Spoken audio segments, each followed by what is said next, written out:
Today I'll be sharing with you how I treat somebody if they're suffering with plantar fasciitis. I always begin any massage treatment by gently walking my hands over the area, just applying some gentle pressure and assessing the overall texture, tension, and any areas that feel particularly restricted. Although plantar fasciitis is mainly felt in the feet around the heel, I always begin working on the calf. Here's a few images for you to understand the connection between the feet and the calves. So as we can see here, the heel connects directly to the Achilles tendon, and the Achilles blends into the calf muscles. This is why tightness higher up the chain can increase tension through the heel and into the sole of the foot, which is why I like to release the calf before working directly onto the plantar fascia. Okay, so now that hopefully you understand the connection of the calf to the foot, I'll be starting just doing some nice, long, slow effleurages, not with too much pressure, just gently beginning to warm up the tissues and slowly begin to lengthen them, which just helps to give me a clearer sense of where the tightest areas are.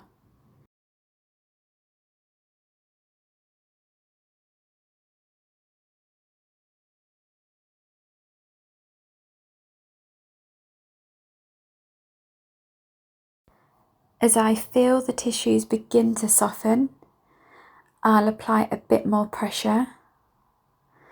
At this stage, I'm really just focusing mainly on the gastrocnemius and the soleus.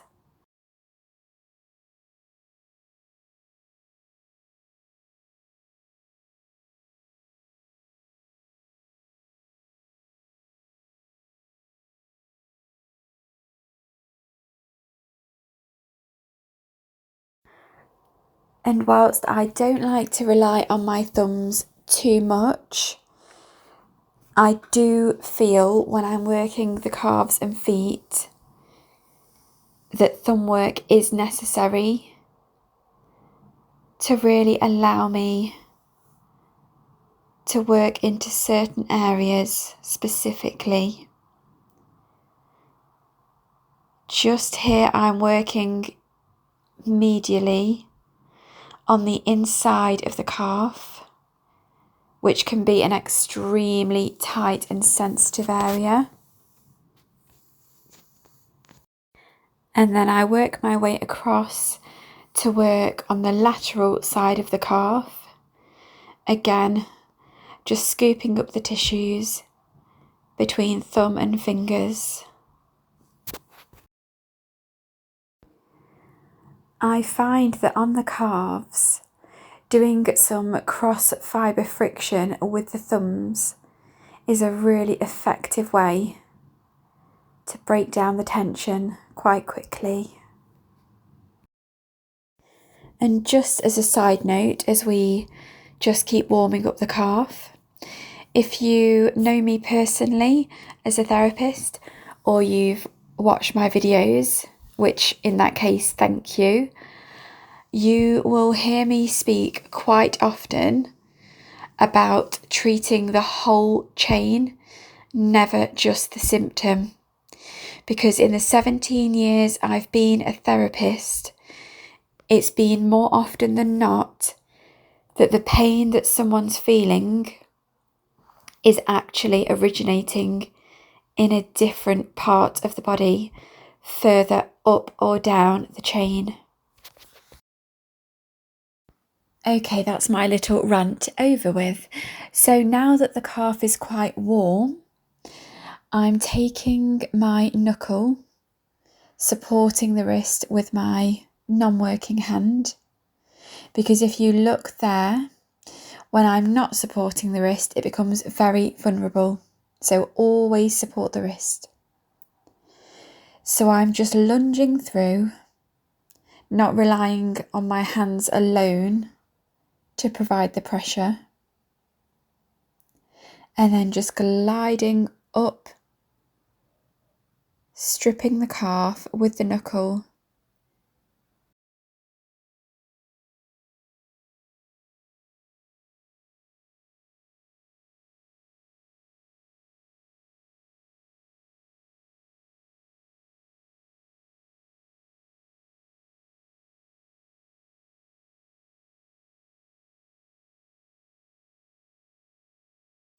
And then once that calf's becoming nice and loose, I'll just do some gentle circular rotations, keeping my thumbs together in the middle and just circling round, which I personally think feels really nice. And our next deep move, we'll be using a nice broad stroke with the whole surface of the forearm. Now do not begin this right on the Achilles tendon, because that can be extremely painful. You just want to begin just above the Achilles, where it inserts into the calf. And again, just please keep checking in with the client. You want the pain to be no more than a 7 out of 10.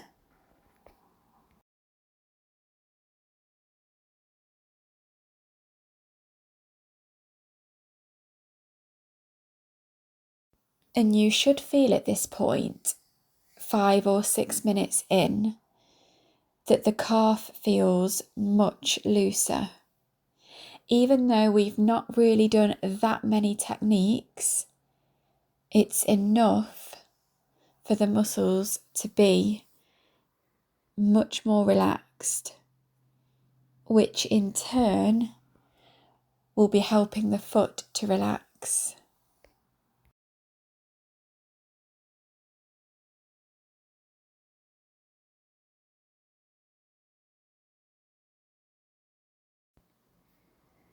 So now just supporting the ankle with one hand, I'm just introducing some gentle dorsiflexion. This is just going to help warm up and stretch out the Achilles tendon. And by lengthening the calf, we can often create a deeper sense of relief through the whole muscle. Just make sure it's slow and controlled, staying within a comfortable range and not stretching too far.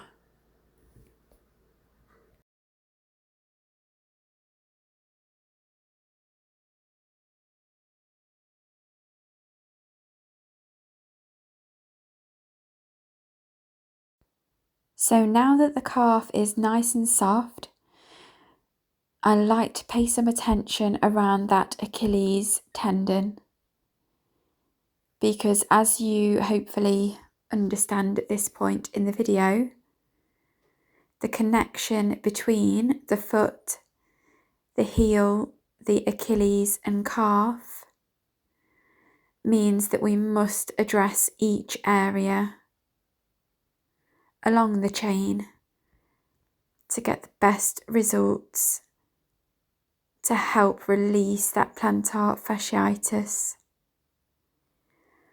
When working with the Achilles, it's important to never apply direct heavy pressure right on top. You want to just work along the sides. And then just one last final time before we work directly onto the sole of the foot. I'm just doing some gentle dorsiflexion again, And although you may not be able to tell in the video, there's actually a much better range of movement now that the Achilles tendon has been released. There's a lot more flexibility. So now we will finally begin working on the foot.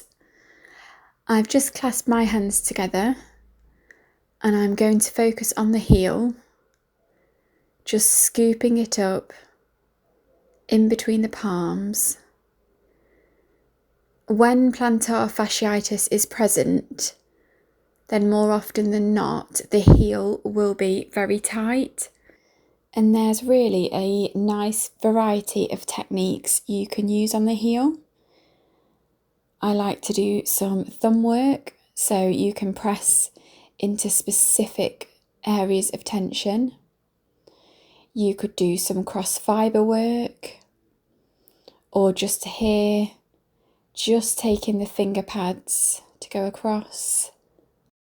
And then once the heel's nice and released, I like to strip all the way down the foot with the thumbs and then work my way back up, feeling as I go, just to see where it feels particularly tight. And this strip just under the heel is normally going to be the tightest area when someone's suffering with plantar fasciitis. So I'll spend as long as I need to here. Again, mainly using the thumbs. For me, I can use my thumbs for quite some time before they ache. Because of being a reflexologist as well, I've built up a lot of strength in the thumbs. But if you struggle with this, you could use knuckles or fingertips, or you can buy some really good tools for the feet that would eliminate you needing to use the pressure of your hands. And then again, just here, just stripping across that whole section of fascia. Then I'll do some individual stripping all the way across the foot, working down to each toe, and then just squeezing, circling and holding. This just feels, to be honest, so nice to have done. And it ensures that all of the foot is being treated, not just the area of pain. If you feel as though the foot is quite tight and it needs a bit more pressure, then you can go ahead and just support the heel with the non-working hand and just do some deep knuckle rotations all over the sole.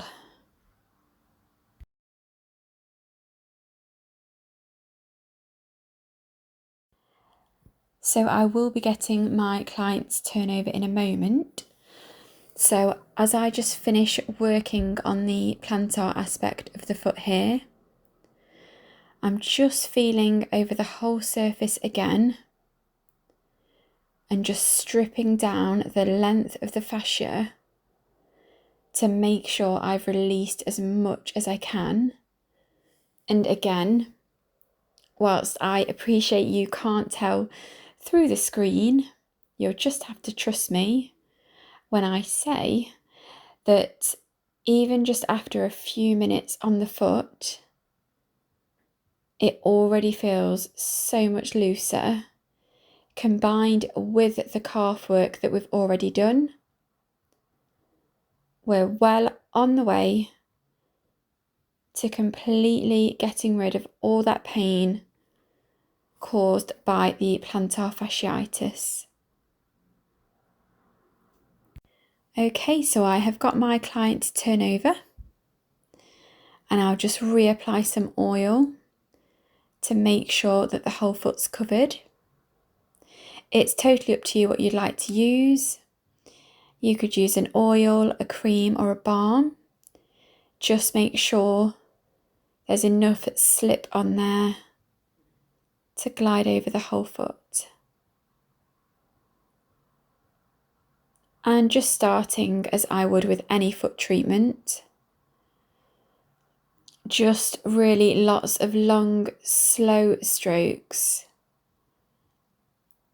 And then again, some manual dorsiflexion, just to see the level of flexibility my clients got when they're in the supine position.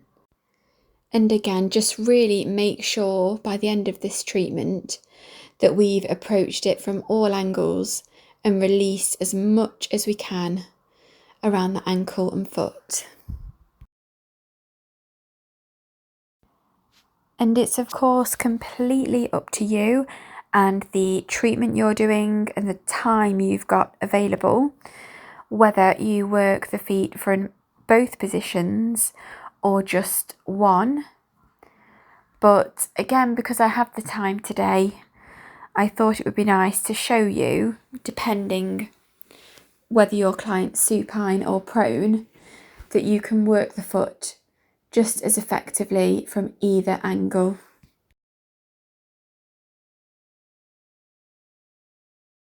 And I guess the wonderful thing about working from both angles is that it allows you to access the foot slightly differently, and you can work through the plantar fascia and the intrinsic foot muscles with much more precision from this angle, because we can of course work the whole of the foot, both the top and the bottom, when the clients lay on their back. So just using the thumbs again, just stripping across any areas that still feel a little bit tight. And of course, we cannot work the feet without paying some attention to the toes. So again, I'll just do some gentle holds with some toe mobilization, just to get rid of any tension that they might be holding.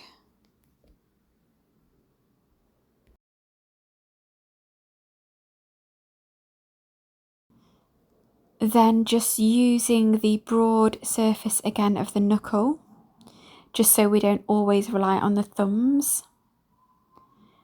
Just working over, just with a medium pressure, just to make sure that any small bits of tension that might remain are as broken down as they can be.